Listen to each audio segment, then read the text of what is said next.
will not be happy. I congratulate the Minister for very beautiful schemes they have implemented in rural area, and I have worked in rural area for a long time and I have seen the advantages. However, I would like to give a few suggestions to you, sir. Number one, Lakpati Didi, out of 3 crore, 2 crore women have been benefited and they have become Lakpati. It's a great thing. When women become economically strong, sir, she gets confidence, and I really salute this scheme. Sir, however, there are many ways Lakpati Didi can take up her projects like tailoring, krishi, dairy, livestock, small business, farming, etc. I would like to know state-wise how women have become Lakpati in what scheme, because this document will help other states to go in the same direction. It depends on the state, but this category, each category in each state matters a lot for other women to follow. Sir, climate resilient circular economy, whatever is available in the village, using that, there are many villages, they have become autonomous and they are earning money. I'll give 2 examples. One is in the state of Gujarat, there is a place known as Modhera, and there they are using 24/7 the solar heat or the solar energy, and they are generating a lot more electricity and giving back to the grid. That means the village has become sustainable. Similarly, in Tamil Nadu, Tambidurai, for your information, Vanduturai is another village where the energy is generated by windmills and they are giving it back to the grid and making profit. There are many more examples are there. They may not be 100%, but 50, 70. So these are the case studies or the examples where whatever is available in that place, they have made it sustainable, useful and earning money. And this should be implemented more seriously and give this awareness to in small villages. Tell them they are capable. Gobardhan scheme is a good scheme where gobar gas has generated by the waste of the agricultural product, and I have seen in some villages they are using as a gas, and today's gas price goes up. I think this scheme will be very useful. And there are many ways the waste in agriculture can be separated, dry and waste, and can be reused in the same farms. And that scheme, sir, we should consider much more seriously. The skill development, though it may not be part of this rural, but however, a rural skill development, many colleges or many schemes are there. But what I noticed in my work is a kind of confidence the skill should give. Along with the skill, they should have a personality development, learning language, and awareness of what is outside the village that makes them stronger, better and confident, and they can appear for any interview. Only by skill development it is not possible. We must have along with that language development and also personality development. Sir, PM Gram Sadak Yojana is one of the finest Yojana, and I have seen villages having concrete road, connectivity has increased, but climate change is happening. So whenever you make new roads, sir, kindly see that they will be incorporating the new climate change when they build roads or make any new development in Grameen Sadak Yojana, so that they can be sustainable with more intense heat or less cold nowadays, but more intense heat or more rains. So this should be a new technology as much as possible. You should incorporate in that.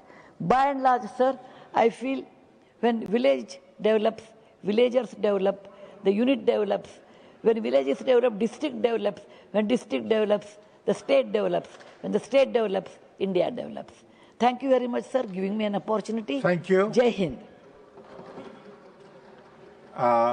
Shri Ravi Chandra Badiraju. Thank you, sir. My speech in Telugu, sir. Sir, ఈ ఏడాది rural You development have 3 minutes.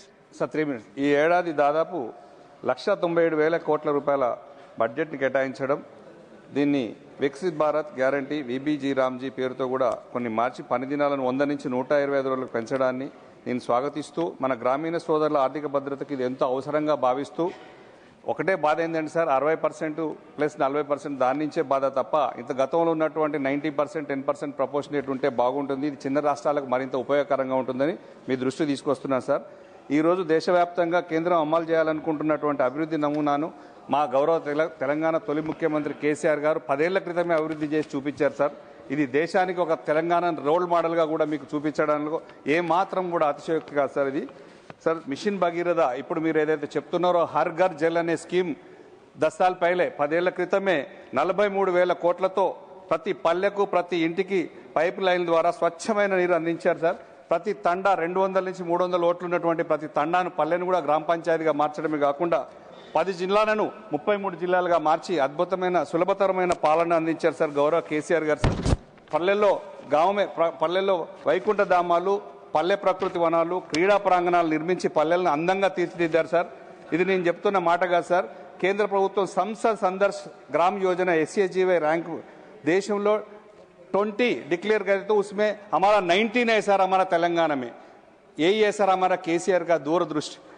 Telangana model sir. ఇది రైతు మరియు మహిళా సంక్షేమం అంటే గ్రామ అభివృద్ధి కేవలం రోడ్లు కాదు సార్, రైతుల కళ్ళల్లో ఆనందం కూడా. రైతు బంధుని, రైతు బీమా ఇవన్నీ కూడా దేశంలో ఎక్కడా లేకుండా ఉంటే తెలంగాణలో కేసీఆర్ గారు మంచిగా పెట్టి అభివృద్ధి చేశారు సార్. రైతుకు ఎకరానికి 10,000 రూపాయలు పెట్టుబడి సాయం అందించి రైతును రాజు చేసిన ఘనత మా కేసీఆర్ సార్. మహిళా శక్తి మీరు ఇప్పుడు చెప్పుకుంటున్నటువంటి లక్షాధికారి దీదీల గురించి చెప్తున్నారు సార్. మా మహిళలు, మా అమ్మాయిల పెళ్లిళ్ళు, చిన్న పెళ్లి కూతురు పెళ్లిళ్ళు చేసుకుంటే కూడా ఇంట్లో తల్లిదండ్రుల బాధ్యత కూడా కేసీఆర్ గారు ప్రతి కుటుంబానికి 1,00,000 రూపాయలు ఇచ్చి, అంటే పెళ్లి చేసుకున్న జంటకు 1,00,000 రూపాయలు ఇచ్చిన ఘనత కేసీఆర్ సార్. ఇప్పుడున్న కాంగ్రెస్ ప్రభుత్వం 1,00,000 రూపాయలతో పాటు తులం బంగారం కూడా ఇస్తా అని చెప్పేసి ఒక్క పని కూడా చేయట్లేదు సార్. వాళ్ళు అనేక హామీలు ఇచ్చారు, 4,000 పెన్షన్లు ఇస్తా అని ఇచ్చారు, బీసీలకు రిజర్వేషన్ చట్టబద్ధ కల్పించినాకనే మేము చేస్తామని చెప్పారు సార్. ఒక్క పని చేయలేదు సార్ కాంగ్రెస్ ప్రభుత్వం. बुलडोजर राज्य में नर्सुन सर, उधर बुलडोजर का राज्य चल रहा है. हमारा खम्मम में भी एक भूदान का लैंड है सर, 60 एकर्स लैंड में भी गरीबों का 1,000 मकान था सर, उसको भी तोड़ फोड़ करके रोड के ऊपर लाया सर. हमारा उधर कोई देखने वाला नहीं है, बोलने वाला भी नहीं है सर. कांग्रेस पार्टी ऐसे ही चला रहे सर. इसके ऊपर आपका नजर भी पड़ना है सर. बीजेपी पार्टी भी उधर देखना है, सेंट्रल गवर्नमेंट भी उसके ऊपर एक्शन करना है सर. कोई काम नहीं करे सर, तोड़ फोड़ कहीं चल रहा है सर तेलंगाना में. इसलिए सर हमारा केसीआर जी बहुत अच्छा डेवलप किया सर, फार्मर्स के लिए किया और महिला के लिए भी है सर. हमारा तेलंगाना में जो आना क्या है सर, वो बजट भी रिलीज करिए सर. फाइनली मैं एक बात बोलना है सर, तेलंगाना 10 साल में केसीआर जी कैसा डेवलप किया सर. इस रूरल डेवलपमेंट के बारे में, छोटे गांव के बारे में, हर चीज में, खेती में 24/7 फार्मर को पानी दे रहे सर, 24/7 बिजली दे रहे सर, अच्छा खेतों को भी देगा सर. इस मॉडल को देश में एक बार सबको दिखाइए sir. This is the best practice in Telangana sir. धन्यवाद. Thank you sir, thank you very much. जय Telangana. Next speaker is Dr. John Brittus. Thank you very. Sir, when Mahatma Gandhi said, India lives in her villages. You have 3 minutes. No, sir. It was not a figurative expression. I have 6 minutes, sir. Sir, it literally meant that soul of the nation is in our rural landscape. Precisely because Gandhiji said, India lives in her villages, you chopped off Gandhiji from Manrega. किरण रिजिजू साहब, हमने जितना बार plead किया था, you at least send your so-called G-Ramji bill to your select committee. Let us apply your might, because it will have huge bearing impact on the rural population of this country. In the wee hours, you bulldoze this bill.